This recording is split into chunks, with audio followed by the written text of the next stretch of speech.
আপনার কাছে অনুরোধ, এই দুনিয়া বড় কিছুদিনই জিন্দিগি পায়াম, আপনি সালমান শাহ তালাশ করেন, নায়ক তালাশ করেন, মাগো স্মার্ট তালাশ করেন। এই দুনিয়া স্মার্টের জিন্দিগি নয়।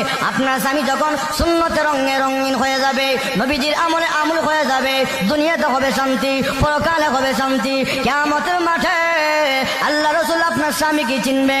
মায়েশা ডাকতে, কিয়ামতের মাঠে আপনার উম্মতের পরিচয় কি, আলামত কি? আল্লাহর নবী ডাক দে, আয়েশা রে, আমার উম্মত যদি দুনিয়াতে সুন্নত মানে, আমার উম্মত যদি দুনিয়াতে 5 ওয়াক্ত নামাজ পড়ে, ওযু করে, তার প্রত্যেক অঙ্গ প্রত্যঙ্গের মধ্যে নূর চমকাবে। কিয়ামতের ময়দানে বিশ্ব নবী আমি চিনে চিনে দেখব আমার উম্মত গুলো কপাল চানওয়ালা, নূর চমকাচ্ছে চেহারার মধ্যে। আমি নবী দেখে চিনে চিনে আমার উম্মতকে